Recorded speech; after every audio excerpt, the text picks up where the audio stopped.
History is filled with secrets we are only beginning to uncover. This is a journey through 25 ancient civilizations that left behind technological puzzles which still baffle experts today. By the end, you will see the past through a completely new lens, questioning what we think we know about human progress. We will examine a 2,000-year-old bronze computer, a jar that might have been a battery, and stones moved with impossible precision. What does our fascination with these ancient mysteries say about our own time? Our journey begins not in a grand museum, but at the bottom of the sea. In the year 1900, sponge divers off the coast of a tiny Greek island called Antikythera stumbled upon a Roman-era shipwreck. Among the statues and ceramics, they recovered a lump of corroded bronze and wood about the size of a shoebox. It seemed unremarkable at first, just another piece of ancient debris. For decades, it sat in a museum in Athens, a curious footnote. But then, researchers took a closer look. Inside that green, calcified lump was a revelation. Using modern X-ray technology, they peered inside and saw a breathtaking sight. A complex assembly of at least 30 interlocking bronze gears, precisely cut and arranged in layers. This was the Antikythera Mechanism. It was, in essence, an analog computer crafted over 2,000 years ago. Tiny inscriptions on its dials and plates served as an instruction manual detailing its purpose. By turning a hand crank on the side, an ancient user could calculate the movements of the sun and the moon, predict lunar and solar eclipses, and track the cycles of the Olympic Games. One dial even modeled the irregular orbit of the moon, a subtle motion that requires a sophisticated gear train to replicate. This was not a simple calendar. It was a mechanical model of the cosmos, a portable planetarium of staggering ingenuity. The implications are profound. We used to believe technology of this mechanical complexity did not emerge until the clockwork cathedrals of the Middle Ages more than 1,000 years later. The Antikythera Mechanism rewrites that timeline. It tells us that the ancient Greeks, masters of philosophy and art, were also unparalleled engineers. They possessed a deep, practical understanding of astronomy and mathematics, and they had the technical skill to translate that knowledge into a tangible, working machine. This one device shatters the simplistic view of ancient technology. It forces us to ask a haunting question.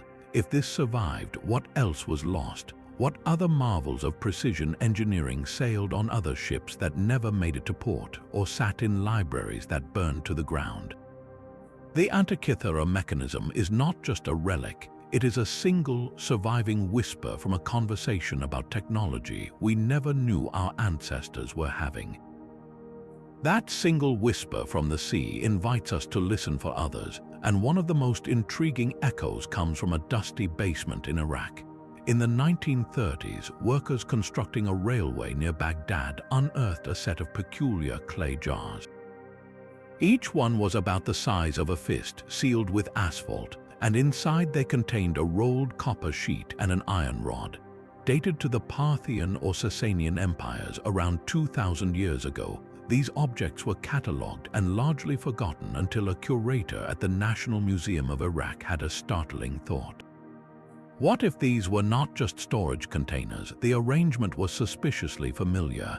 Two different metals separated by an electrolyte, sealed in a single vessel. To modern eyes, it looks exactly like the diagram for a simple galvanic cell, a battery. Researchers who tested replicas found that if the jar was filled with an acidic liquid like vinegar or wine, it could indeed produce a small electrical charge around 1 volt. This led to a fascinating theory. Perhaps these ancient Persian artisans were using these cells for electroplating, to deposit a thin layer of gold or silver onto other metal objects, a practice known from the region. It is a compelling idea, the thought of a craftsman using a row of these clay pots to gild a statue or a piece of jewelry with the invisible power of electricity. Yet the mystery is far from solved. Skeptics offer a more mundane explanation. They point out that no wires or connectors were ever found with the jars, and no electroplated artifacts from that period have been conclusively linked to such a technology. The asphalt seal, they argue, makes perfect sense for preserving sacred scrolls made of organic materials like parchment or papyrus, with the copper cylinder simply being the scroll's case. So, were these ancient batteries or just clever storage? The frustrating and beautiful truth is we may never know for certain, but the possibility alone forces a profound question. How many times in history has a fundamental principle like electricity been stumbled upon, used for a specific purpose, and then lost because the underlying science was not yet understood? The Baghdad battery, whether it was one or not, stands as a powerful symbol of that tantalizing gap between accidental discovery and systematic knowledge. It reminds us that our ancestors were brilliant tinkerers, and sometimes the line between a sacred scroll case and a world-changing invention is as thin as a clay jar's wall. The line between ancient artifact and modern myth is sometimes as clear as crystal. Among the most captivating relics to emerge from Mesoamerica are the crystal skulls, objects of breathtaking beauty and profound mystery. For over a century, stories circulated that these life-sized, intricately carved skulls were ancient Mayan or Aztec creations, objects of immense power used in sacred rituals. Their allure was undeniable. Crafted from single, massive blocks of clear or milky quartz, they displayed a level of precision that seemed impossible for ancient tools. The smooth, polished surfaces, the perfectly symmetrical features, and the absence of any visible tool marks suggested a technology lost to time. Legends grew around them, claiming they could prophesize the future, harness cosmic energy, or even heal the sick. They became centerpieces of museum collections and inspired countless tales of lost civilizations and psychic phenomena. For decades, the mystery of their origin was part of their power. Then science began to ask its own questions. In the late 20th and early 21st centuries, researchers subjected several of the most famous skulls, like the British Museum skull and the Smithsonian skull, to rigorous analysis. Using high-powered microscopes, they looked for the telltale marks left by different carving methods. What they found was startling. The surfaces showed microscopic patterns consistent with rotary wheels and abrasives developed in the 19th century, tools unknown to pre-Columbian Mesoamerican cultures. The evidence pointed overwhelmingly to these particular skulls being sophisticated fakes, likely crafted in Europe between the 1860s and 1900s, during a period of intense fascination with the exotic and the occult. This revelation seemed to solve the mystery, turning mystical relics into clever forgeries. Yet, the story does not end there. A small number of crystal skulls, like the one known as the Mitchell-Hedges skull, continue to resist such a simple classification. While still viewed with deep skepticism by the scientific mainstream, some examinations of these remaining examples have noted anomalies. The quartz is sometimes of a type not locally available to the purported European workshops. The carving in certain areas appears to some experts to have been achieved without the use of metal tools at all. This leaves us with a fascinating and layered puzzle. The grand narrative of the crystal skulls as a unified ancient phenomenon has largely been debunked, revealing a potent mix of 19th century entrepreneurship and our own desire for mystery. But in that process, a quieter, more subtle question remains. Could a handful of these objects be genuine, surviving fragments of a Mesoamerican artistic tradition so advanced we still struggle to understand its methods? Or are they merely the most masterful forgeries of all, so good they continue to fool us? The crystal skulls ultimately teach us that a mystery solved can sometimes be just as compelling as one that remains, because it shows us how easily the past can be shaped, not just by ancient hands, but by our own modern longing for wonder. Sometimes the most impenetrable mystery is not a machine, but a book. In the hushed archives of Yale University's Voynich Library rests an object that has defied understanding for centuries, a manuscript that makes no sense at all. It is called the Voynich Manuscript. On the surface, it is a typical medieval codex, written on fine vellum that carbon dating places between 1404 and 1438. But open its pages and reality seems to warp. The text is composed in an elegant, flowing script of unknown characters, an alphabet that appears nowhere else in the world.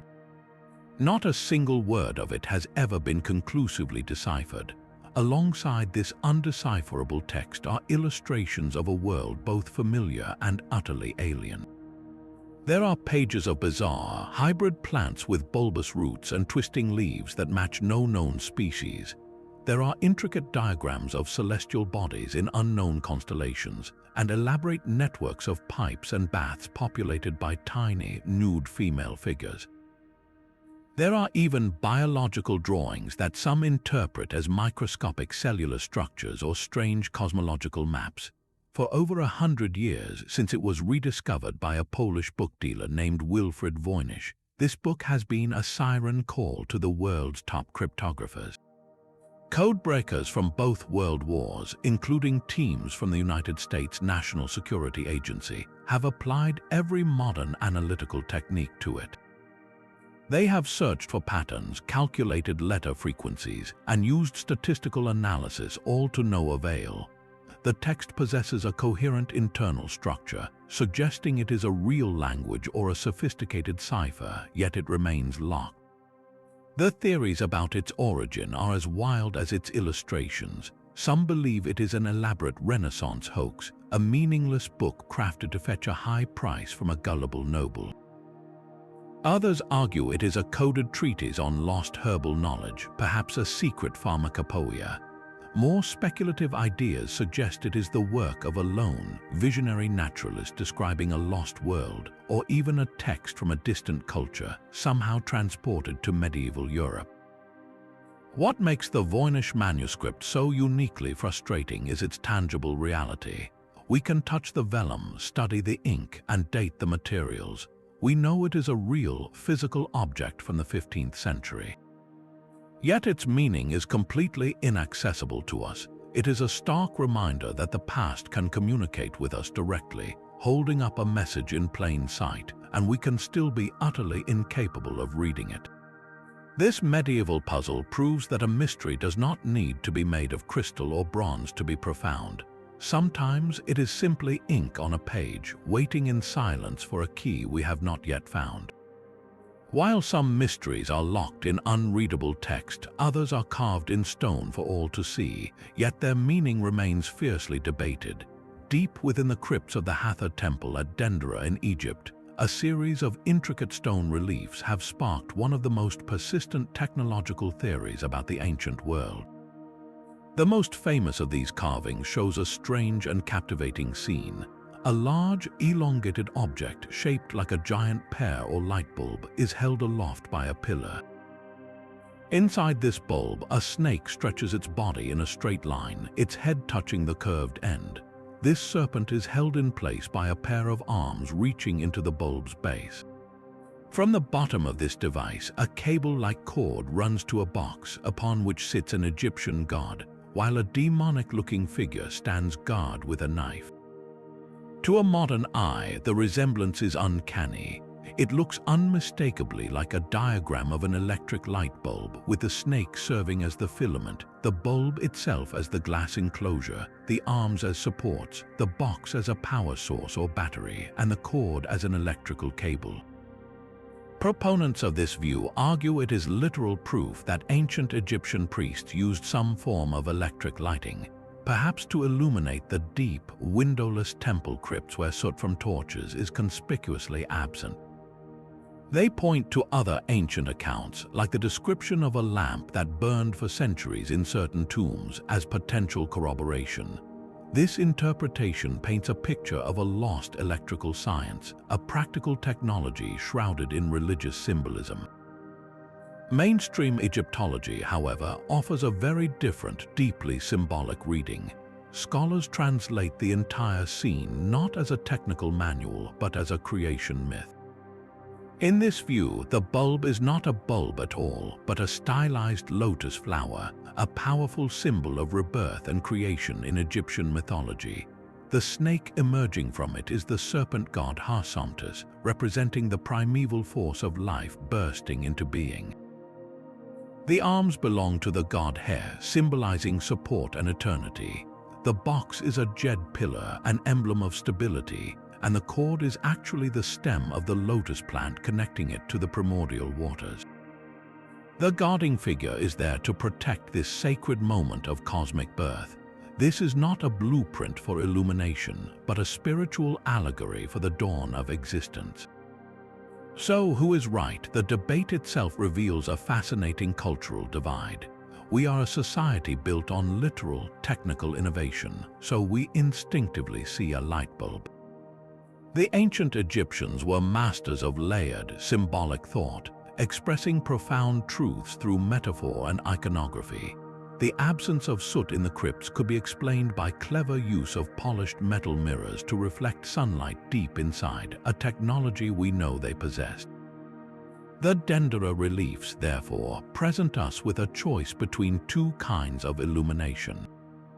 Is it a record of physical light, a forgotten technology that lit their dark chambers? Or is it a depiction of spiritual light, the divine spark that ignites the universe? Perhaps the greatest lesson here is that ancient artisans could carve an image so precise it convinces modern viewers of advanced technology, while their true intent was to capture something even more powerful, the moment light first shone in the world of myth. From symbolic light carved in stone, we travel to a landscape where the canvas is the earth itself, and the art is so vast it disappears when you stand upon it. Spread across the arid plains of southern Peru, the Nazca Lines are one of archaeology's most breathtaking and perplexing enigmas. These are not mere drawings, but geoglyphs, gigantic designs created by removing the dark, iron oxide-coated pebbles that blanket the desert to reveal the lighter-colored sand beneath. The figures they depict are staggering in both variety and scale. A hummingbird with wings outstretched over 300 feet, a spider nearly 150 feet long, a monkey with a spiraling tail. Alongside these intricate biomorphic shapes are miles of perfectly straight lines, trapezoids, triangles, and spirals, some running for over 30 miles across the desolate plateau. The precision involved is almost incomprehensible. The creators, part of the Nazca culture which flourished between 200 BCE and 600 CE, executed these designs with near-perfect symmetry and proportion, all without the ability to see their work from above. How did they achieve such accuracy over such vast distances? Archaeologists believe they used simple but ingenious surveying techniques. They likely scaled up small models using a grid system of stakes and ropes, maintaining straight lines by sighting along carefully aligned markers. The dry, windless climate of the Nazca Desert has preserved their work for nearly 2 millennia, as if time itself agreed to hold this mystery open for us. But the how, as impressive as it is overshadowed by the haunting question of why. Why expend such enormous effort to create art that can only be fully appreciated from a perspective they could never physically achieve?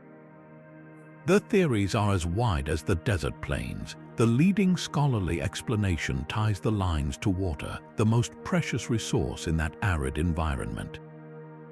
The geoglyphs may have been ritual pathways walked during ceremonies to summon life, giving water from the underground aquifers, with the animal figures representing constellations linked to seasonal rains. Others see them as a colossal astronomical calendar, aligning with solstices or specific stars to mark planting cycles. The straight lines could point toward distant mountains or water sources, acting as a sacred map of the landscape. Then there are the more speculative ideas, born from the line's undeniable resemblance to modern runways when viewed from the air. This has fueled controversial claims that they were landing strips or navigation aids for ancient astronauts or advanced aircraft. While this captures the imagination, it ignores the tangible evidence of the Nazca people's own sophisticated culture and the practical, ritualistic explanations rooted in their environment. The true purpose was almost certainly spiritual, a form of communication not with extraterrestrials, but with the gods of the sky and earth. The lines transformed the entire pampa into a sacred space, a temple without walls where the act of walking the paths was the prayer itself. The enduring power of the Nazca Lines lies in this duality. They are a monumental achievement of practical engineering and surveying, yet their ultimate meaning is etched not in the sand but in the realm of faith. They remind us that ancient peoples often sought to alter their world on a grand scale not for utility, but for connection, creating messages so large that only the heavens could read them. The desire to communicate with the heavens seems to be a universal thread, yet some messages were meant to be read not from the sky but on the ground by walking among them. Deep in the lush river deltas and jungles of southern Costa Rica, another stone-carved mystery lies half buried in the earth. These are the stone spheres of the Dikwis, and they are objects of almost unsettling perfection. Scattered across the landscape, often in mysterious groupings, are hundreds of these spheres, carved from a hard volcanic rock called gabbro. Their size is staggering, ranging from small, handheld orbs to colossal giants over 2 meters in diameter, weighing more than 16 tons. But it is their precision that truly defies belief. Many are so perfectly spherical that modern measurements show a variance of less than 2 centimeters across their entire surface, a level of accuracy that rivals machine-tooled ball bearings. The Dikwis culture, which flourished from around 800 CE until the Spanish arrival, created these marvels without metal tools, using only stone hammers and an immense amount of patience. The process likely involved carefully shaping a boulder by pecking at its surface, then grinding it smooth with sand, a task that could have taken a team of artisans years for a single large sphere. Yet the how is only the first layer of the puzzle. The deeper mysteries are why they made them and how they moved them. These granite globes are often found miles from the quarries where the rock was sourced. How did the Dikwis, without wheels or draft animals, transport multi-ton spheres through dense jungle and across rivers? The likely answer involves a combination of log rollers, rope, and extraordinary communal effort, a testament to their social organization. But to what end? The spheres were often arranged in lines, triangles, or parabolic curves, frequently aligned with the cardinal directions or placed in relation to the dwellings of chiefs. This has led to compelling theories that they functioned as astronomical markers, their alignments pointing to solstice sunrises or significant stars, turning a village into a celestial observatory. Others believe they were powerful status symbols, with the size and perfection of a sphere directly reflecting the power and prestige of a chieftain or clan. Some even see them as physical representations of celestial bodies, creating a model of the cosmos here on Earth. Tragically, the full story may be forever lost.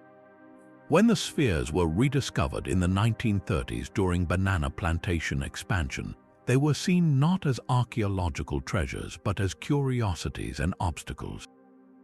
Many were dynamited by treasure hunters convinced they held gold inside. Others were rolled away to decorate government buildings, gardens, and private yards, ripped forever from their original placements. This destruction of context is an irreplaceable loss. Without knowing exactly how they were arranged, we have lost the grammar of their message. The spheres now sit in silent isolation. Their perfect forms a haunting reminder of a sophisticated culture's worldview, a codex written in stone and earth that we can still see but can no longer fully read. While perfect spheres remain silent in the jungle, another ancient object stands defiantly in the open, whispering a secret of metal that has lasted 16 centuries. In the heart of Delhi, India, a simple iron pillar rises over 7 meters tall, a monument to a king from the glorious Gupta Empire around the year 400 CE.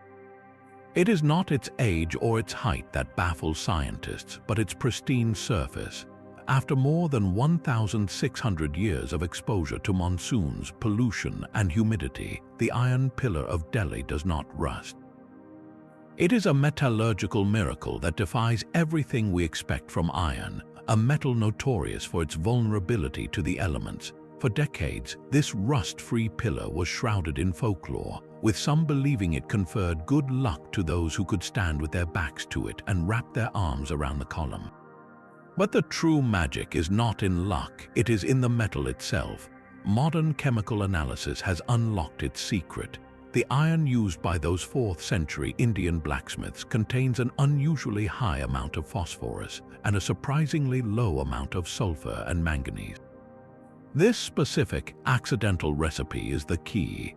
When the pillar's surface is exposed to air and moisture, the phosphorus aids in the formation of a thin, invisible, and incredibly stable film called a passive layer. This layer, only a few molecules thick, acts as a perfect shield.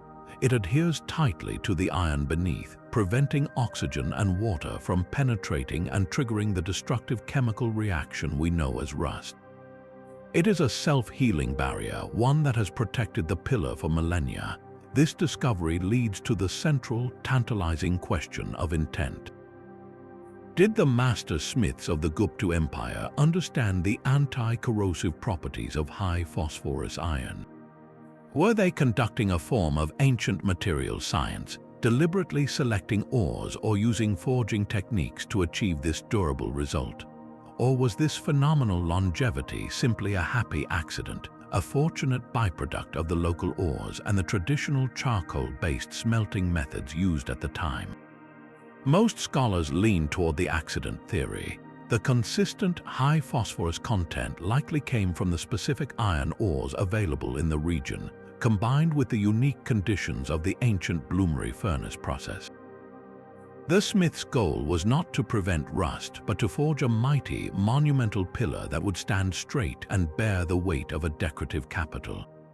The rust resistance was an unforeseen bonus, a hidden gift from their materials. Yet, even if it was an accident, its significance is monumental.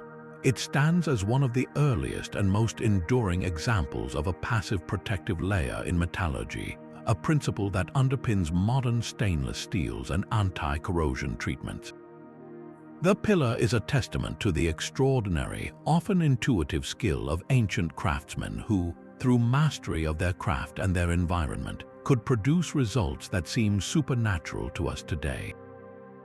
It proves that sometimes the most advanced ancient technology is not about understanding the complex science, but about achieving a perfect, lasting result through generations of refined tradition. The pillar does not ask for our wonder about lost sciences, but invites our respect for the profound, accumulated wisdom of the human hand. That intuitive mastery of materials finds its ultimate expression in a structure so precise it seems to defy its own scale. The Great Pyramid of Giza is more than a tomb. It is a monument to accuracy carved in millions of tons of stone. Consider just a few of its staggering specifications. Its base is a near-perfect square with sides that differ in length by less than 0.2%. The four corners are almost perfect right angles. This foundation, covering over 13 acres, is leveled to within less than an inch across its entire expanse. Then there is its orientation. The pyramid's sides are aligned to the cardinal directions with an error of just a fraction of a single degree, pointing more accurately to true north than the Royal Observatory in Greenwich, London, which was built thousands of years later. This is not rough construction, it is engineering of breathtaking exactitude. The individual blocks, some weighing more than 70 tons, were fitted together with joints so tight that a credit card cannot be slipped between them. This precision is not merely aesthetic, it is structural genius, distributing unimaginable weight and allowing the pyramid to stand for over 4,500 years. The question this forces upon us is not how they lifted the stones, but how they knew where to place them. The builders of the Old Kingdom nearly 5 millennia ago possessed a suite of advanced skills we must reconstruct. Their surveying abilities were phenomenal. They likely used simple but brilliant tools like the merkit, a sighting instrument made from a palm rib with a plumb bob, to track the shadows of the sun and stars over long periods, establishing true north with patient, repeated observation. Their mathematics, while not written in complex equations, was embedded in a profound practical geometry. They understood the ratios and proportions necessary to maintain perfect angles over a rising structure hundreds of feet tall. Most importantly, they possessed an organizational mind that borders on the modern. To coordinate thousands of workers, manage quarries, transport routes, and food supplies, all while maintaining millimeter-perfect tolerances, required a system of planning and communication that was itself a form of social technology. This level of precision was not accidental. It was intentional from the first surveyor's mark in the desert bedrock. It tells us that the pyramid's builders were not primitive laborers, but consummate professionals, master astronomers, mathematicians, and project managers working in concert. The pyramid, therefore, is not a mystery of brute force, but a silent testament to the power of the human mind to conceive of perfection and then, block by impossible block, to build it. Perfection on a grand scale gives way to a puzzle that fits in the palm of your hand. In a museum on the island of Crete rests a small, fired clay disc just 16 centimeters across. It is the Phaistos disc, and it is arguably the most stubbornly enigmatic object ever pulled from the earth. Discovered in 1908 in the ruins of the Minoan Palace of Phaistos, the disc dates to the Middle Bronze Age, roughly 1700 years before the Common Era. Its surface is covered on both sides with a continuous spiral of 45 distinct symbols, pressed into the clay with individual stamps before it was baked. We see human heads, birds, fish, flowers, shields, and abstract shapes, all arranged in little groups like words separated by lines. It looks for all the world like a page from a book. And that is the heart of the mystery. We have no idea what it says. The script is unique. Not a single example of these stamped symbols has ever been found anywhere else on Crete or in the wider world. It appears, flashes into history with this one object, and then vanishes. This absolute singularity makes it an island within an island, a message with no key, no Rosetta Stone to provide a translation. For over a century, the greatest minds in linguistics and cryptography have tried to crack its code. Is it a hymn to a goddess, a list of trading goods, a legal document, or perhaps a board game? Some argue the spiral reads from the rim inward. Others insist it must be read from the center outward. Every proposed decipherment, from claiming it is an ancient calendar to a narrative of a religious ceremony, has fallen apart under scrutiny. The symbols refuse to match any known language, and the combinations do not follow the logical patterns we would expect from a true writing system. This profound failure leads to an even more intriguing possibility. What if the Phaistos disc is not writing at all in the way we understand it? Some scholars now suggest it may be a different kind of record entirely, a mnemonic device. The stamped symbols could be ideograms, each one triggering a specific line of a prayer, a verse of a poem, or a step in a ritual, known only to a select few priests or officials. It would be a physical prompt for an oral performance, the clay disc serving as a script for a ceremony that died with its last practitioner. This theory explains why no other copy was needed and why the script never evolved or spread. It was not meant for public communication, but for private, sacred recall. The Phaistos disc, therefore, presents us with a chilling kind of silence. It is not the silence of lost knowledge, but the silence of a knowledge that was never meant to be written down in a decipherable way. It is a locked door, and we have not only lost the key, we have forgotten what room lies behind it. This humble clay object, with its cheerful, stamped figures, mocks our modern assumption that all information can be archived and retrieved.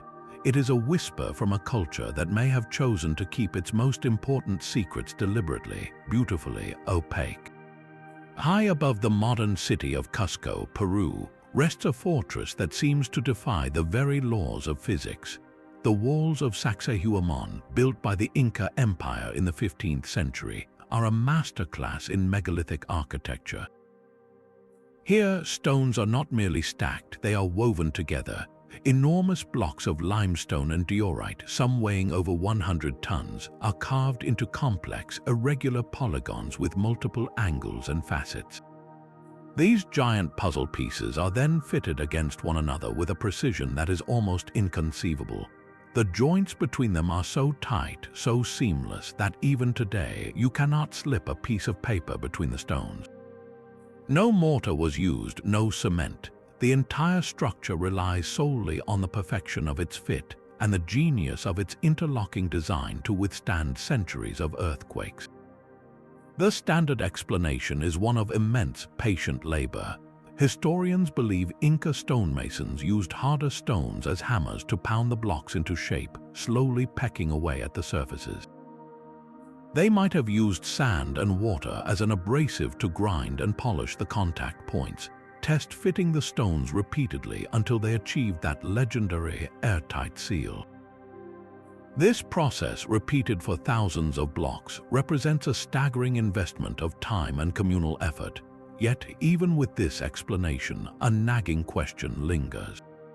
How did they achieve such flawless, three-dimensional joins on such a massive scale, especially on the most complex blocks with 12 or more sides? The fit is not just tight, it is often concave, with one stone perfectly cupping the bulge of its neighbor. This level of precision in hard stone goes beyond simple hammering and grinding. It suggests a profound, possibly lost, understanding of geometry and stonework. This gap in our understanding has given rise to more speculative ideas. Some researchers and alternative historians have proposed that the Inca might have used a form of chemical or plant-based agent to temporarily soften the surface of the stone, allowing them to mold it like clay before it hardened again. Others suggest they employed focused heat from mirrors or sunlight to expand specific points for fitting.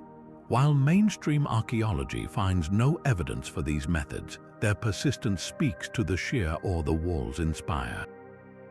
They look less like they were built and more like they were grown together, a single, continuous organism of rock. Perhaps the true lost technology of Sacsayhuamán is not a secret chemical or tool, but the unparalleled social organization and artisanal tradition that allowed hundreds of workers to collaborate with the consistency of a single master sculptor. The walls stand not as a mystery of magic, but as a monument to a culture that could make stone obey the human will, crafting a fortress that feels both impossibly ancient and eternally new. A spark plug should not be 500,000 years old, yet that was the astonishing claim made in 1961, when 3 rockhounds in California's Coso Mountains cut open what they thought was a geode. Inside the rough, lumpy exterior, instead of the expected crystal cavity, they found a circular cross-section of a ceramic insulator surrounding a 2mm metal rod. X-rays later revealed a tiny spring or helix at one end. To the finders, it looked unmistakably like a modern spark plug, but it was completely encased in solid rock. The surrounding material was analyzed and declared to be a 500,000-year-old geode, a formation that takes immense spans of time to develop. The story exploded, becoming a staple of fringe archaeology, clear evidence of advanced technology in the distant past, a visitor or a lost civilization from an age when humanity was supposed to be using simple stone tools. The Coso artifact, as it became known, was a perfect anachronism, a glaring modern object impossibly out of time. It was a mystery that seemed to defy all logic until logic took a closer look. Investigators, particularly the skeptical research group led by Pierre Stromberg and Paul Heinrich, began to dissect the story piece by piece. First, they questioned the geode itself.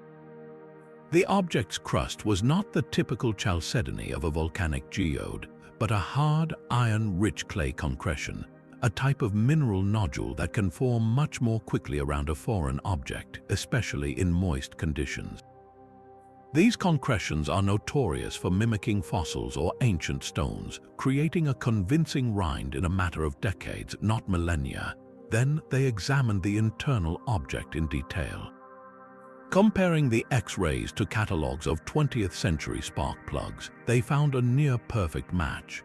The specific design, with its hexagonal base, ceramic insulator, and metal shaft, was identical to a champion spark plug manufactured in the 1920s.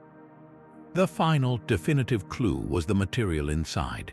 The so-called spring seen on the X-ray was likely a crumbling piece of the plug's internal gasket or a fragment of rusted metal, not a functional component.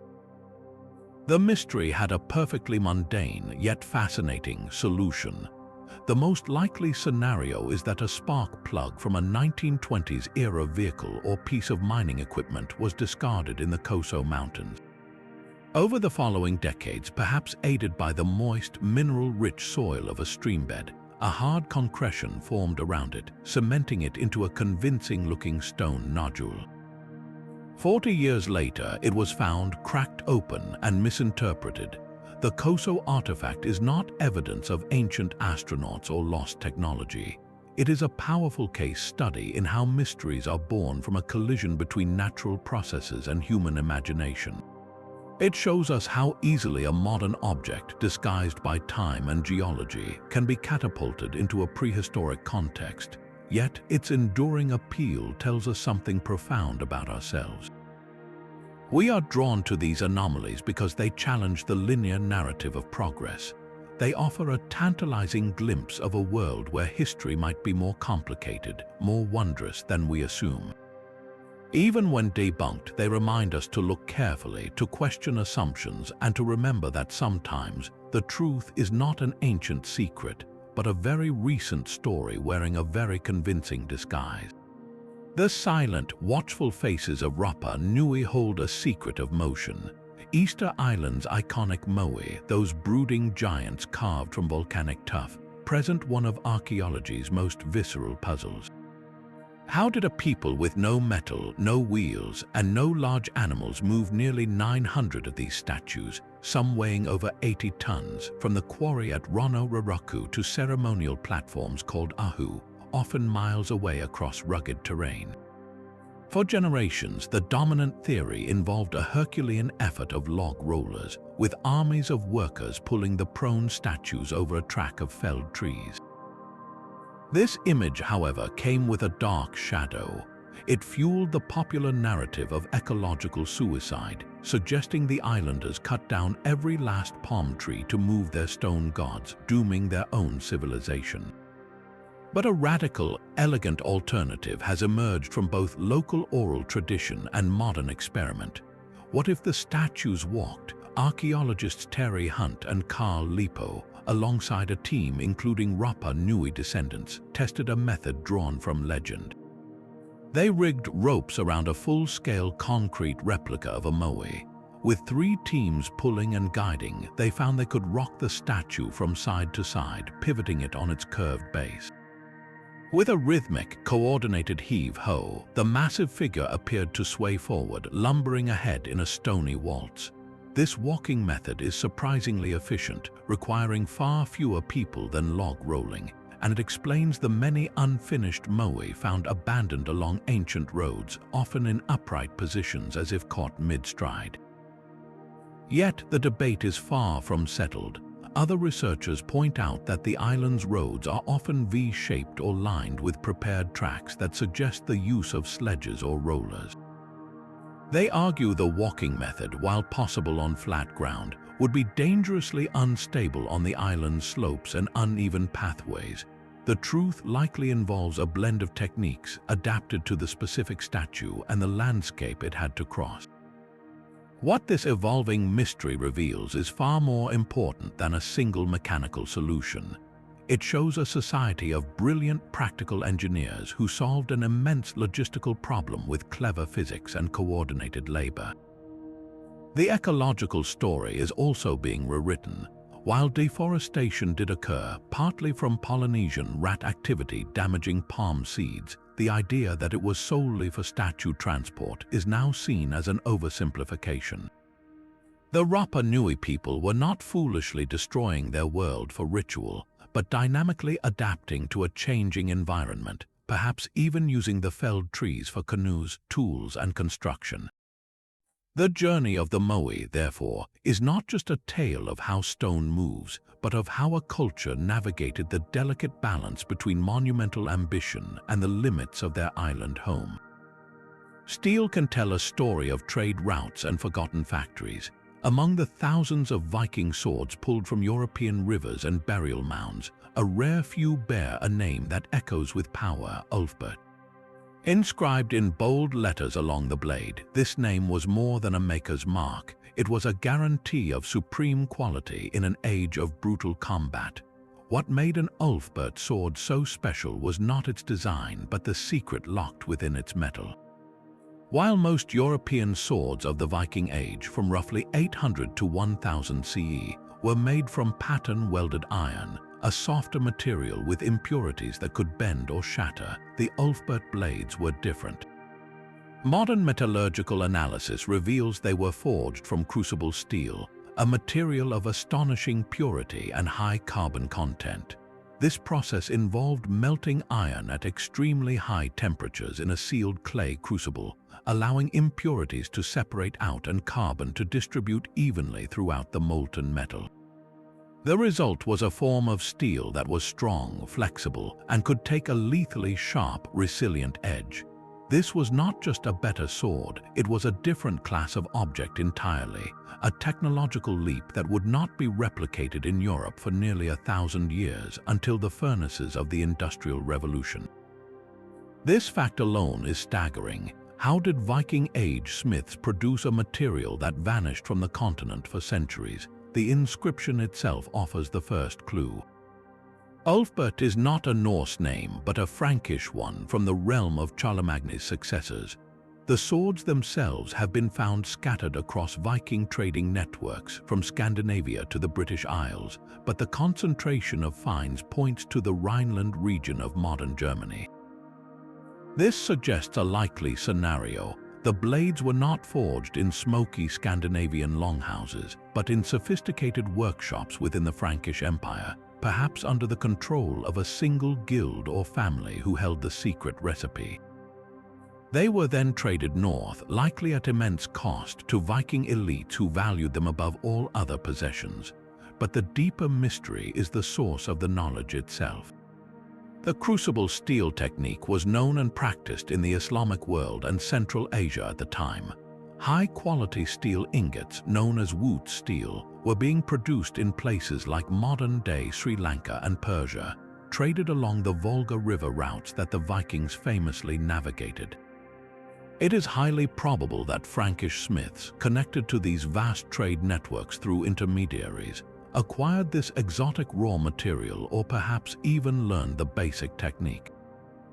They then refined it, branding the finished product with their own name. The true lost technology, then, may not be the steel recipe itself, but the specific, organized workshop system that could produce it consistently in early medieval Europe. When political instability fractured the Frankish Empire and disrupted those long-distance trade routes, the supply of special ingots or the concentrated knowledge needed for the process likely dissipated. The secret of Ulfbert faded, leaving behind only the legendary blades themselves, buried in graves or lost in battle, as silent proof that a brief window of advanced metallurgy once opened, shone brilliantly, and then closed for a very long time. While the Ulfbert sword was a marvel of solid metal, another weapon from the medieval world was a terrifying marvel of liquid flame. The Byzantine Empire guarded a secret so powerful it saved their civilization for centuries, a substance known to history as Greek fire. This was no ordinary incendiary. Imagine a naval battle in the 7th or 8th century, with Arab fleets bearing down on the walls of Constantinople. From the decks of Byzantine dromon warships, strange bronze tubes would project a jet of liquid fire that roared as it flew, a screaming torrent that clung to everything it touched. It ignited on contact with water, creating a blazing sheet across the waves that could engulf entire ships. Sailors who tried to douse it with water only fed the inferno, and sand was often the only feeble defense against a blaze that seemed almost alive. This weapon was the ultimate deterrent, a technological edge that kept the empire's enemies at bay during its most vulnerable eras. The exact formula was the state secret of its age, known only to the Byzantine emperor and a single family of chemists. It was so closely guarded that its composition died with the empire itself, leaving behind only vivid descriptions of its effects and a cascade of modern guesses. Historians and chemists have long debated its ingredients. The base was almost certainly a form of crude petroleum or naphtha, drawn from natural oil seeps in the region. This provided the sticky, flammable liquid carrier, but the secret likely lay in the additives that gave it its unique, water-resistant and self-igniting properties. Theories include quicklime, which heats violently when wet, perhaps triggering ignition upon contact with seawater. Others suggest saltpeter, an early form of potassium nitrate or even powdered phosphorus. Some recipes might have included resin or sulfur to make it adhere better to wood and flesh. The delivery system was equally sophisticated. The mixture was pressurized in large heated bronze tanks aboard ship and then expelled through a pump, a primitive flamethrower, or launched in clay pots from catapults. The psychological impact was as devastating as the physical damage. To face it was to face a seemingly supernatural force, a dragon's breath unleashed by human hands. Greek fire represents the pinnacle of a lost chemical technology, not because the ingredients are unknowable, but because the precise, stable, and deployable recipe has vanished. It was a product of brilliant empirical chemistry, developed through trial and observation long before the formal science existed. Its loss reminds us that technological knowledge is fragile. It can be concentrated in a few minds, protected by walls and oaths, and then extinguished by political collapse, taking with it a fearsome piece of human ingenuity. We are left with the echoes of its roar on the water, a ghost of flame that hints at the sophisticated, secretive world of the Byzantine arsenal. Hidden beneath the rice paddies and quiet villages of Zhejiang province lies a subterranean world that makes no sense. In 1992, a local farmer decided to pump the water out of a small, deep pond he had always known, expecting to find a modest fishing hole. Instead, the draining water revealed something impossible, an entrance to a vast hand-carved cavern. This was the first of the Longyu caves, and what explorers found inside would unravel any simple understanding of ancient labor. The scale is almost incomprehensible. 24 caverns have been discovered so far, each one an enormous artificial grotto carved straight into the hard, silty sandstone of Fenghuang Hill. The largest covers over 12,000 square meters, with ceilings soaring up to 30 meters high, the height of a 10-story building. Walking inside feels like entering the hall of a buried giant. The walls, ceilings, and massive supporting pillars are all covered in a uniform, striking pattern of parallel chisel marks, a consistent, sweeping design of lines made by a single type of tool, applied with a rhythmic, almost industrial precision across every surface of every chamber. This is not a natural cave system, nor is it a haphazard dig. This is architecture on a staggering scale, executed with a unified artistic vision. The numbers defy belief. Archaeologists estimate that to create these 24 known caverns, ancient workers would have had to remove nearly 1 million cubic meters of solid stone. That is a volume of rock equivalent to the Great Pyramid of Giza. Yet, unlike the pyramid, there is no historical record whatsoever of this project. No chronicle from any Chinese dynasty mentions the mobilization of thousands of workers to carve out a mountain in Zhejiang.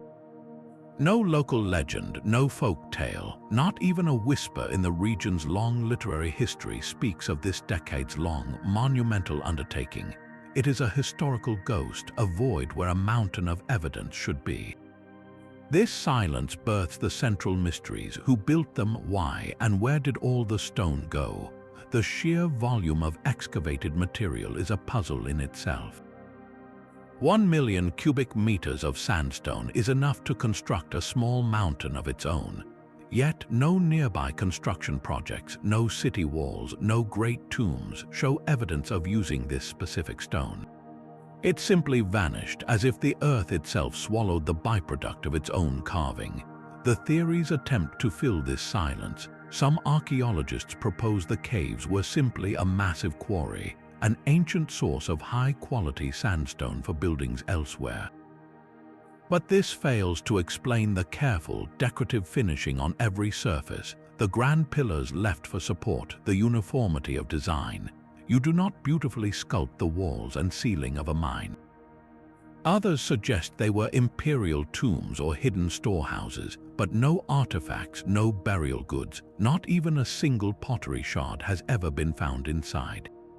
The most compelling idea is that they served a ceremonial or ritual purpose, perhaps as a sacred subterranean complex for a forgotten religion or a secret society. The precise, echoing acoustics of the chambers and the hypnotic effect of the endless chisel marks lend weight to this spiritual interpretation. But without a single inscription or artifact, the purpose remains locked in the rock. The Longyu caves stand as a monument to organized anonymity. They prove that a civilization could undertake one of the largest engineering projects in human history and choose, or somehow be forced, to leave absolutely no trace of its reason in the written record. The stone tells a story of immense power and coordination, but the words of that story have been erased. We are left wandering these silent, magnificent halls, surrounded by the echoes of 1,000,000 chisel strokes, asking a simple, haunting question of the empty air: what were you for?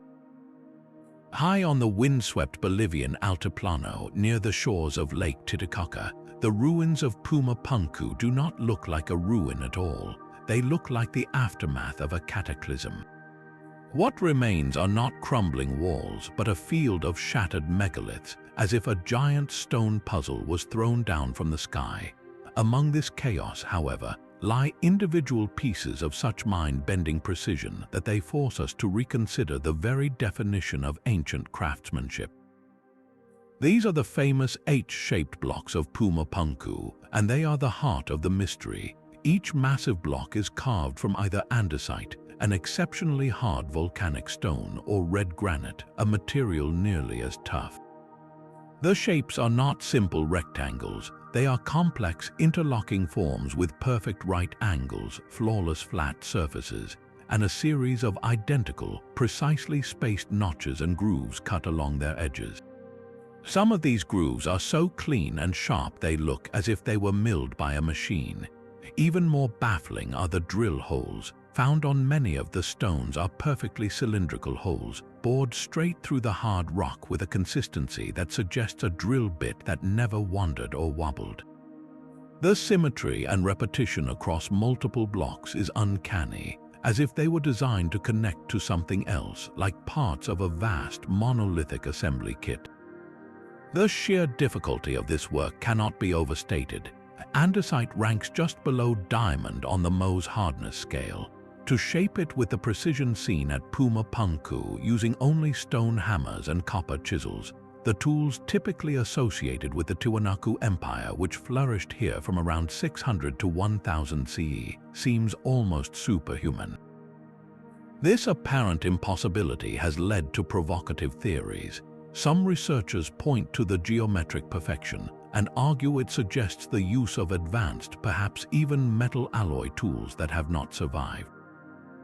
Others look at the standardized modular design of the H-blocks and wonder if this was a form of ancient prefabrication, where stones were precisely shaped at a quarry to be assembled rapidly on site, a concept that feels startlingly modern. The mainstream archaeological view, however, offers a different kind of marvel. It argues for the power of time, skill, and simple technology mastered to an extraordinary degree. Tiwanaku stonemasons likely used a combination of techniques. they could have employed even harder stones like quartzite to pound and abrade the andesite slowly over countless hours. Sand mixed with water could have been used as a grinding paste on stone or copper saws to achieve those smooth, flat surfaces.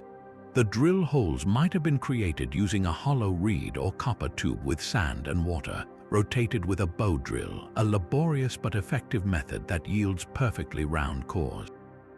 The true lost technology, in this view, is not a secret tool, but the accumulated generational knowledge of the stone itself, an intimate understanding of its grain, its fracture points, and its response to patient, repetitive action. The precision was not achieved through magic or machines, but through an artisanal tradition so refined it could make stone behave like wood. So we are left with two visions of the past. One is a dramatic narrative of lost high technology, a vision that captures our modern imagination. The other is a quieter, but no less profound, story of human ingenuity pushed to its absolute limit. Both agree on one thing: the builders of Puma Punku commanded a mastery over stone that borders on the incomprehensible, leaving behind a field of broken blueprints for a world we are still trying to understand.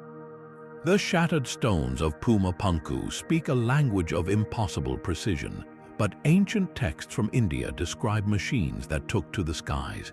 Across the vast epics and technical manuals of Sanskrit literature, there are detailed accounts of vimanas, celestial chariots or flying palaces.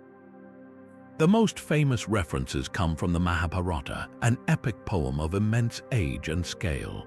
Within its verses, heroes and gods travel in these vehicles, which are described with a startling specificity. They are said to produce thunderous sounds, leave trails of smoke, and be capable of incredible speeds and maneuvers, including hovering and vanishing from sight. Centuries later, a text from the 11th century called the Sacsayhuamán Sutradhara dedicates an entire chapter to the Vimana. It reads less like myth and more like a technical manual. It describes their construction from light but strong metals, their power sources which involve heated mercury or other liquids, and their operational principles, including their ability to ascend vertically, move diagonally, and even become invisible. The text details different models for various purposes, from travel to warfare, complete with diagrams and instructions for pilots. To a modern reader, these passages are electrifying. They seem to depict advanced aerospace technology, complete with propulsion systems, inertial dampeners, and stealth capabilities, millennia before the Wright brothers. This has led to a compelling and controversial theory that these are not allegories but fragmented records of a real, lost technological epoch in human history, a time when ancient India possessed knowledge of flight and energy that has since vanished.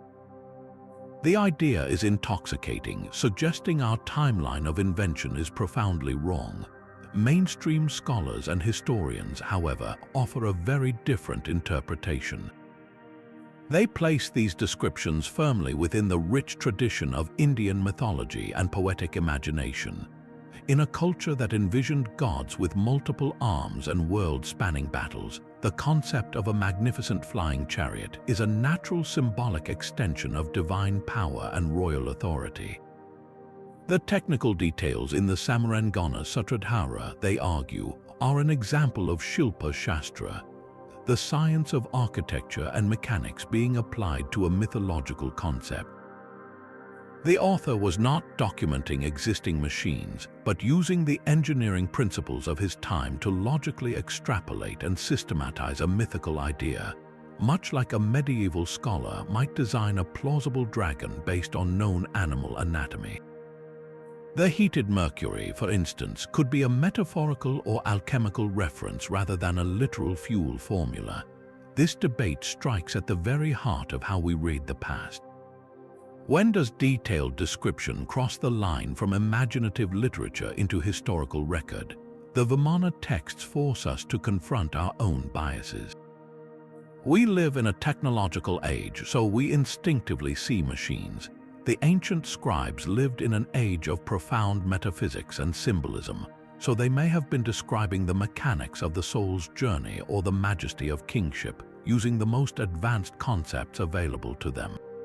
The truth likely resides in a nuanced middle ground. These texts are invaluable not as blueprints for anti-gravity drives, but as windows into a sophisticated ancient mindset that did not separate science, poetry, and spirituality into neat categories. They show us a culture thinking deeply about movement, power, and the conquest of realms, both earthly and celestial. The Vimanas may never have flown in our physical sky, but they soared brilliantly in the human imagination, proving that the urge to take flight and to describe it with meticulous wonder is an ancient and powerful part of who we are. Granite is one of the hardest stones on Earth, a material chosen by pharaohs for eternity. Yet, inside the Cairo Museum, locked away in storage, are granite artifacts that tell a story of tools we cannot find. These are not statues, but the discarded evidence of their creation. Among the most puzzling are drilled core samples. Imagine a solid block of granite into which ancient masons drilled a hole. Later, the core, the cylindrical piece of stone removed to create that hole, was broken off and left behind. Examining these cores reveals something extraordinary. The surface of the stone is marked with deep, continuous spiral grooves, like the rifling in a gun barrel. The spacing between these grooves is perfectly uniform. Even more baffling is the implied feed rate, the speed at which the drill bit descended into the rock. For a core several inches long, the unvarying groove pattern suggests the drill plunged into this immensely hard stone at a steady, confident pace, as if it met little resistance. To modern engineers, this looks exactly like the work of a powered drill, one with immense downward pressure and rapid rotation. The problem is chronology. Many of these cores come from predynastic or early dynastic periods, over 4,500 years ago, an era when Egypt's primary metal was soft copper. A copper drill tube, even with an abrasive-like sand, should have worn away quickly against granite. The sand itself would scatter, creating a rough, irregular bore, not these pristine, deep spirals. The sheer speed suggested by the feed rate implies a cutting efficiency that seems to defy the tools we know they had. This paradox has led some, like engineer and researcher Christopher Dunn, to propose a radical theory. He argues that the evidence points to machining technology far beyond simple abrasion. The uniformity and depth of the grooves, the precise feed, and the sheer volume of granite removed in other artifacts like the inside of sarcophagi with perfectly square corners suggest the possible use of ultrasonic drills or other advanced forms of vibration-assisted machining. In this view, the ancient Egyptians might have employed a lost method where a drill bit, perhaps tipped with jewels, vibrated at an extremely high frequency, pulverizing the stone ahead of it with minimal effort, allowing for fast, clean cuts. Mainstream Egyptology, however, paints a different picture of immense, sustained human effort. The accepted theory involves the bow drill, a simple but effective tool. A copper tube would be fixed to a spindle, rotated back and forth by a bowstring. An abrasive slurry of water and quartz sand, a material harder than granite, would be fed into the cut. The quartz particles trapped under the copper would do the actual cutting, slowly grinding away the stone grain by grain. The spiral groove in this model is created by a slight, natural oscillation in the drill's rotation or by the granular sand itself. The feed rate, while impressive, is explained not by speed but by time. A team of workers could have maintained this drill for days, weeks, or even months on a single hole, applying steady, patient pressure. The true lost technology, according to this view, is not ultrasonic machinery, but the social organization and relentless dedication that could turn a simple tool into a monument-carving instrument. So, which vision feels true? The evidence sits in that museum drawer, silent. The grooves are real, the precision is real. The question is one of scale of imagination versus scale of labor. Did the ancients possess a forgotten mechanical advantage that made stone soft? or did they simply possess a will so hard and patient that they could conquer granite with time and sand? The drilled cores offer no easy answer, only a testament that the line between impossible craftsmanship and unimaginable effort is as fine as a spiral in stone. The spiral grooves in Egyptian granite ask how we measure time, while on a lonely butte in the American Southwest, an entire civilization once used sunlight to carve time itself into stone. Rising dramatically from the floor of New Mexico's Choco Canyon, Fajada Butte stands as a silent sentinel. Near its summit, a remarkable convergence of rock and light occurs. 3 massive vertical stone slabs have fallen against the cliff face, leaning at a precise angle. Behind them, carved into the shaded sandstone wall, are 2 large spiral petroglyphs, one big and one small, etched by the ancestral Puebloan people over 1,000 years ago. For most of the year, this site appears as a simple, if beautiful, rock art panel, but on specific days it transforms into a sophisticated celestial clock. As the sun climbs on the summer solstice, a slender dagger of sunlight pierces the narrow gap between the slabs. This brilliant shaft strikes directly through the center of the larger spiral. On the winter solstice, 2 perfect daggers of light bracket the same spiral, framing it in solar brilliance. During the equinoxes, a single dagger of light bisects the center of the smaller companion spiral. This is not a vague alignment. The light patterns are sharp, distinct, and repeat with annual precision, marking the turning points of the year with a clarity that feels almost intentional. The engineering involved is subtle but profound. The 3 fallen slabs are not placed by human hands. They are a natural geological feature. The genius of the ancestral Puebloans lay in their observation and modification. They likely found this unique light effect already occurring and then, with immense care, carved the spirals in exactly the right positions to interact with the sun's path. They may have even subtly adjusted the position of one or more of the slabs to refine the alignment, a delicate act of astronomical tuning. This required generations of precise sky watching, a deep understanding of the solar cycle, and the artistic foresight to create a permanent marker that would capture this knowledge. The debate, however, centers on that very word, intentional. Skeptics argue the alignment is a magnificent coincidence. The slabs fell naturally. The spirals are common rock art motifs. The perfect solar interaction, they suggest, is a product of selective perception, where we emphasize the days it works and ignore the 360 others when it does not. They point out that the site is fragile, and the slabs may have shifted slightly since the 13th century, meaning the precision we see today might not be exactly what the original creators saw. Yet the evidence for purpose is compelling. The spirals are not randomly placed among other carvings. They are isolated and perfectly positioned for this specific light show.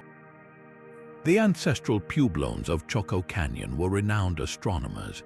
Their great houses are aligned to solar and lunar cycles, and their roads seem to chart celestial patterns on the landscape. In this context, the Sun Dagger site fits perfectly.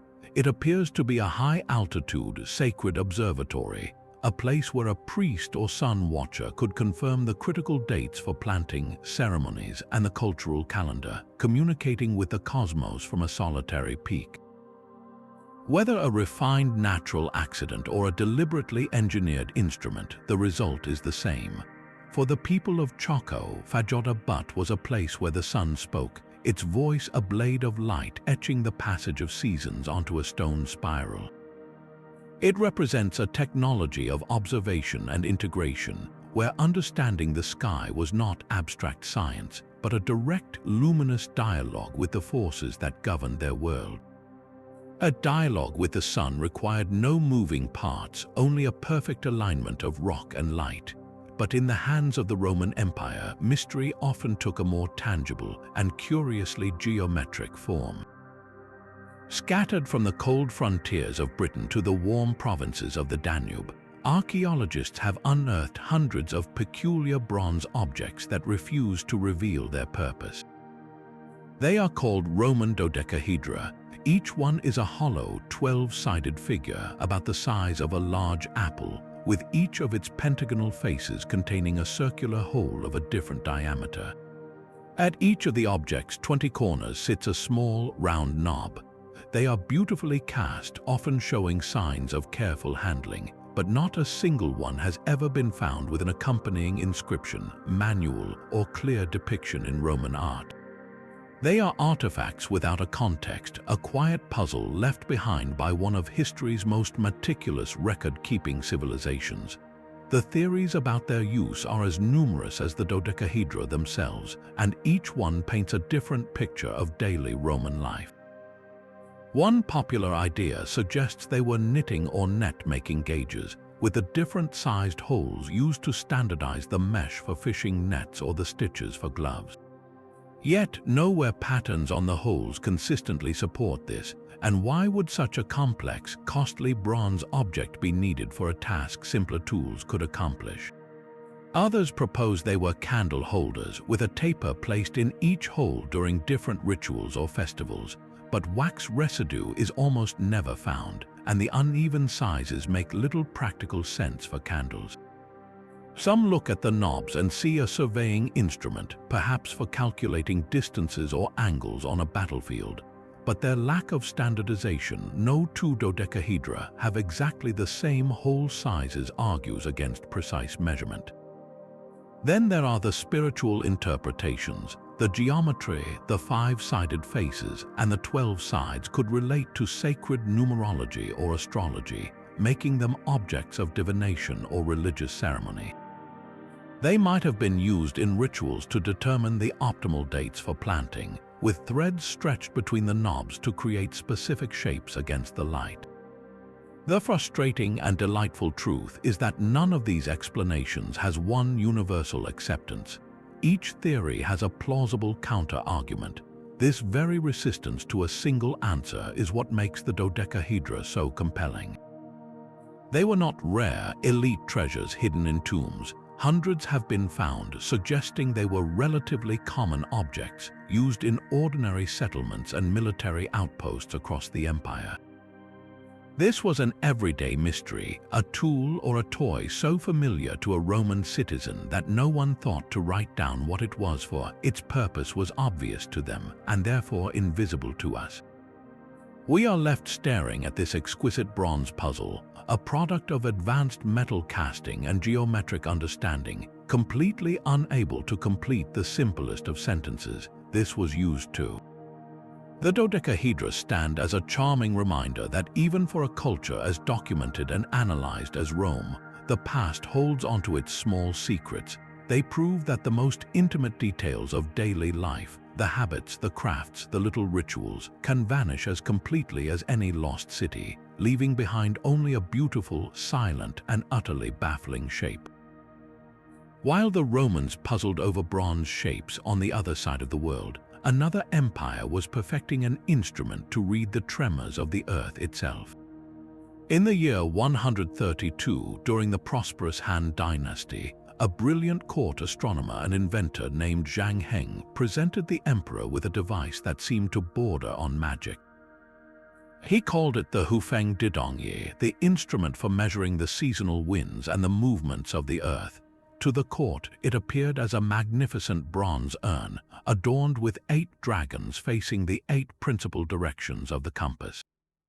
Each dragon held a bronze ball in its mouth. Below, seated around the base of the urn, were 8 corresponding bronze toads, their mouths open in anticipation. The purpose was as elegant as it was revolutionary. When an earthquake occurred, even one too distant for people in the capital to feel, the device would act. A mechanism inside the urn would be triggered by the seismic waves. A dragon facing the direction of the quake's epicenter would release its ball, which would clatter down into the waiting mouth of the toad below. The sound would alert the attendants, and the specific toad that caught the ball would tell the court which way to send aid. According to ancient records, the device worked with uncanny accuracy. On one occasion, it detected a quake no one at court had felt. Skeptical officials dismissed it as a malfunction until days later. A messenger arrived from a province hundreds of miles away reporting significant earthquake damage from that exact day and direction. So how did it work? The internal mechanism has not survived, but the most compelling hypothesis, based on later Chinese texts and modern engineering, involves a masterpiece of simple physics. Inside the ornate urn, scholars believe, hung a heavy inverted pendulum. This pendulum was delicately balanced, and around its top were arranged 8 levers, each connected to a dragon's head on the corresponding side. When seismic waves arrived from a specific direction, they would cause the pendulum to swing, but instead of swinging freely, its motion would be channeled. It would trip only one of the 8 levers, the one aligned with the direction of the wave's force. That lever would then act like a latch, releasing the ball from that specific dragon's mouth. This was not magic, it was meticulous mechanical filtering. The device had to be sensitive enough to react to faint, far-off tremors, yet stable enough to ignore the everyday vibrations of a busy palace. It was a machine designed to listen to the deep, silent language of the planet. Zhang Heng's seismoscope stands apart from many of our mysteries. It is not an artifact of debated purpose or a legend without proof.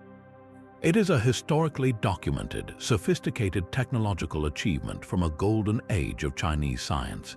It shows us that advanced scientific thought was not just about observation, but about creating tools to extend human perception.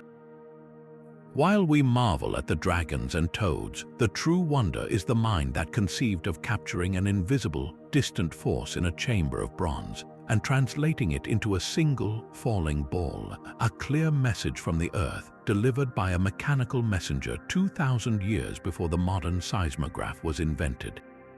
The Earth's hidden language can be clear, yet some messages from the deep are written in a cipher of shadows and sonar. In 2011, a Swedish diving team named Ocean X was conducting a routine sonar survey of the Baltic Sea floor. What appeared on their screens was anything but routine. Resting on the flat, muddy seabed over 200 feet below the surface was a massive, circular object. The sonar image was startlingly crisp. It showed a perfect disk, roughly 60 meters in diameter, with a distinct, raised central structure and what looked like a long, trailing track behind it, as if it had skidded to a halt. The team dubbed it the Baltic Sea Anomaly, and the internet's imagination ignited. The shape was eerily reminiscent of the Millennium Falcon from Star Wars, a crashed starship from a bygone era. Others saw the ruins of a sunken, Atlantis-like temple, a colossal stone wheel from a forgotten civilization. The divers who later visited the site added more fuel to the speculative fire. They reported that their electrical equipment would malfunction when directly above the object, only to resume working when they moved away. Some samples retrieved were said to contain metals not typical for the region. The narrative wrote itself. Here was evidence of an ancient, advanced technology, a UFO that fell from the sky or a monument submerged by rising seas at the end of the last ice age. It was a perfect modern mystery, discovered with high-tech tools and ripe for digital legend. Geologists and marine scientists, however, looked at the same sonar image and saw something profoundly different.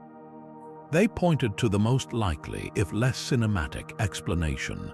The Baltic Sea region was ground zero for massive glacial activity during the last ice age. As glaciers advanced and retreated, they scraped across the bedrock, carrying and depositing enormous boulders and debris. The anomaly, they argued, is almost certainly a glacial deposit. That perfect disc shape could be a large, flat erratic, a rock carried by ice from elsewhere that just happened to fracture in a circular pattern. The central structure might be a cluster of smaller stones. The long track behind it could be a simple scour mark, a groove carved by the iceberg or glacier as it dragged the object along the seafloor. The malfunctions reported by the divers have plausible explanations too. The Baltic Sea is littered with World War II wrecks and munitions, and natural methane seeps are common. Both can interfere with electronic instruments. The unusual metal samples, if verified, could be from a more recent shipwreck or industrial dumping.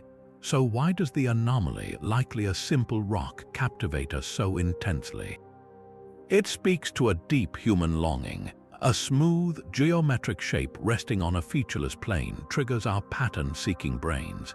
In a vast, dark, unknown environment like the deep sea, our minds rush to fill the void with meaning, preferring a story of lost cities or alien visitors over one of slow, indifferent geology. The Baltic Sea anomaly is a Rorschach test on the ocean floor. We project our fascination with the unknown onto its sonar silhouette. It represents the tantalizing possibility that our planet still holds monumental secrets, that just beneath the waves of our own world, the ruins of a forgotten age might be waiting, not in myth, but in cold, hard, sonar-illuminated stone. Beneath the sun-bleached stones of the world's oldest temple, another world lies hidden. While the towering T-shaped pillars of Göbekli Tepe have rewritten the story of civilization, a newer discovery is deepening the mystery. Archaeologists working around this 12,000-year-old site in Turkey have begun to map a vast subterranean network, a labyrinth of tunnels and chambers carved directly into the limestone bedrock. These are not small crawl spaces, but engineered passages and rooms large enough for people to move through, suggesting a second, shadowy dimension to this prehistoric sacred complex. The existence of these tunnels forces us to ask what purpose they served for a society of hunter-gatherers who, according to traditional history, should have been incapable of such coordinated construction. One compelling theory points to sheer survival. The region around Göbekli Tepe could experience harsh, dry seasons. These underground spaces might have served as sophisticated water management systems, giant cisterns carved to collect and store precious rainwater, securing a lifeline for the large gatherings that built the temples above. Alternatively, they could have been cool storage facilities for food, or even places of refuge from conflict or extreme weather, a hidden sanctuary beneath the sacred ground. Yet the scale and effort involved suggest something beyond mere utility. The chambers might have been ritual spaces themselves, the innermost sanctums of a spiritual world. Imagine ceremonies that began in the open air among the massive pillars, then descended into the silent, cool darkness of the earth, completing a symbolic journey into the underworld. This duality of above and below, of sky-oriented temples and earth-bound tunnels, would reflect a profound cosmology. The engineering challenge itself is staggering. Creating stable underground structures requires an intuitive understanding of load-bearing walls, support pillars, and ventilation, all achieved with simple stone tools. A misjudged excavation could lead to a catastrophic collapse. The builders of Göbekli Tepe were not just arranging megaliths, they were sculpting the earth itself, demonstrating a mastery of their environment that adds a profound new layer to their sophistication. This network reveals that their monumental vision was not confined to the horizon, but extended deep into the ground, making their entire landscape, from the tallest pillar to the deepest chamber, part of a single, interconnected sacred design. Our journey ends not with a machine or a monument, but with a story that lives in the twilight between discovery and dream. In 1938, an expedition led by Chinese archaeologist Kai Pu-te is said to have entered a remote cave system in the Bayan Mountains. There, they reportedly found more than 700 stone discs, each about an inch thick and 9 inches across, with a hole in the center like a phonograph record. But the truly extraordinary claim was what was on them. Etched into their surfaces, spiraling out from the central hole, were rows of tiny, barely visible hieroglyphs, a script unlike any other. According to the legend, when these glyphs were finally translated decades later by a professor named Tsum Nui, they told an astonishing tale. They were the recorded history of an alien people called the Dropa, whose spacecraft crashed in the mountains 12,000 years ago. Stranded and unable to repair their ship, the survivors integrated with the local human tribes, their story preserved on stone for millennia. the tale grew with retelling, claiming the discs exhibited unusual magnetic properties and contained high levels of cobalt and other metals, suggesting an otherworldly origin. It is a compelling narrative, a perfect capsule of ancient astronaut theory, blending archaeology with science fiction into a single, tangible artifact. Yet, when you search for hard evidence, the entire structure evaporates. No reputable museum in the world holds a Dropa stone.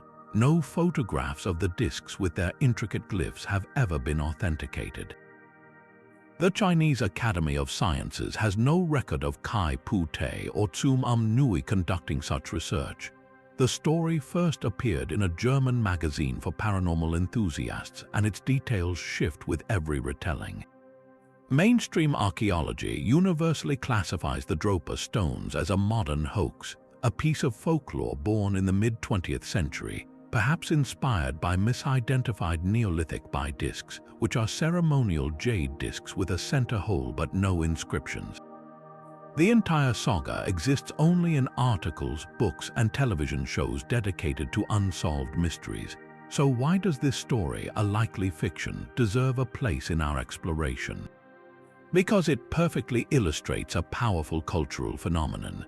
The Dropa stones represent the point where our genuine fascination with the past meets our boundless desire for a more wondrous narrative.